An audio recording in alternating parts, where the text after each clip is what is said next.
I'm asking the bigger question of who am I? Who am I really? My answer is I am God's child. I am that which is born of all that is. I am, as Pierre de Chardin said, a spiritual being having a human experience, come trailing the breath of the ancestors yet, but trailing the breath of the angels. And understanding that because I am connected to the source of all that is possible for me. And what do I want?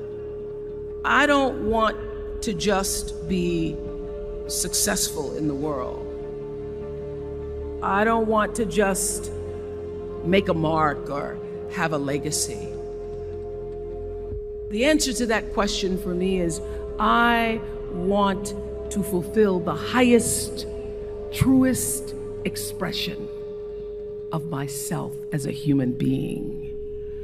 I want to fulfill the promise that the Creator dreamed when He dreamed the cells that made up me. What do I want? You must have some kind of vision for your life. Even if you don't know the plan, you have to have a direction in which you choose to go. I never was the kind of woman who liked to get in a car and just go for a ride. You want to be in the driver's seat of your own life, because if you're not, life will drive you. Knowing who you really are in this space and time that we embody. That's number one. What do you want? Who are you? Number two, you must find a way to serve. Martin Luther King said that not everybody can be famous, but everybody can be great, because greatness is determined by service. Now, we live in a world where everybody wants to be famous and where we admire people for just being famous. We think being known brings us value. The truth is, all of that will fade in time. Service and the significance that you bring to your service is that which is lasting. So to be able to, whatever your occupation or job or talent or gift is, our honorees today getting doctorate degrees, to apparently opposite fields, HIV and AIDS and the spoken word. But what they have in common is service, using the spoken word in service to community and the world, using your knowledge and information about HIV and AIDS and medicine in service to the world. And if you look at all the most successful people in the world, whether they know it or not, they have that paradigm of service. Service through medicine, service through art. Using whatever it is you produce, your product, as a way of giving back to the world.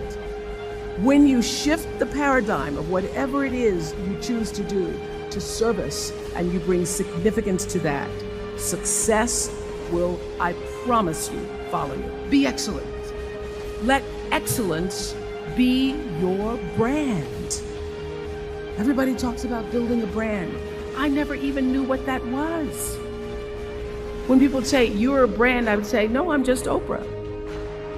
What I recognize now is that my choice to, in every way, in every example, in every experience, to do the right thing and the excellent thing is what has created the brand.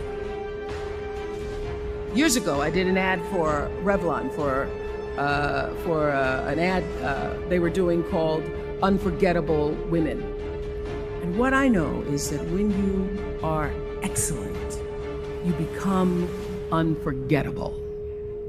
People remember you. You stand out. Regardless of what it is, you become an unforgettable woman. And that is what we all want. We want to be unforgettable and not forgettable.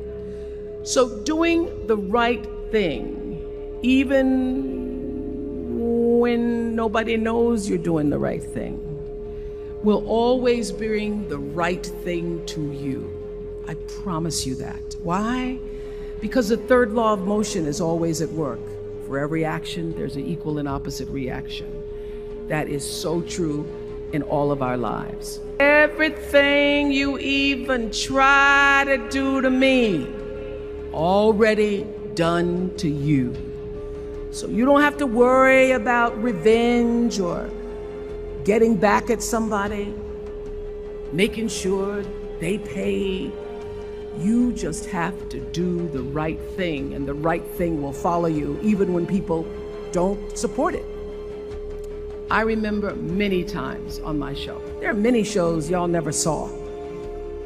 And the reason you didn't see them is because I got the last vote. The most important thing I have come to know in doing the right thing and making the right choices is understanding what we talked about yesterday. All of you leaving here have the potential for enormous success. There's a price that comes with that. People don't always like you, and they're not always happy for you. And if you surround yourself with people who are not accustomed to your success, they become fearful, they become scared, because you are reflecting back something to them that they don't recognize. People who want the best for you want you to be your best. So my greatest advice to you is to surround yourself with people who are going to fill your cup until your cup runneth over. I'm so full, my cup runneth over.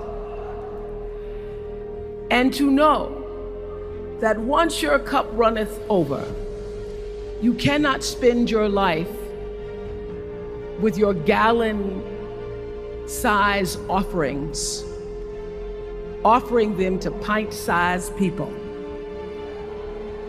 You have got to surround yourself with gallon-sized people who can hang in the same company with you, so that you're not offering your gallons to those little pints out there who can't hold it anyway. The biggest choices begin and end with you, your internal big questions. Who do I want to be in the world?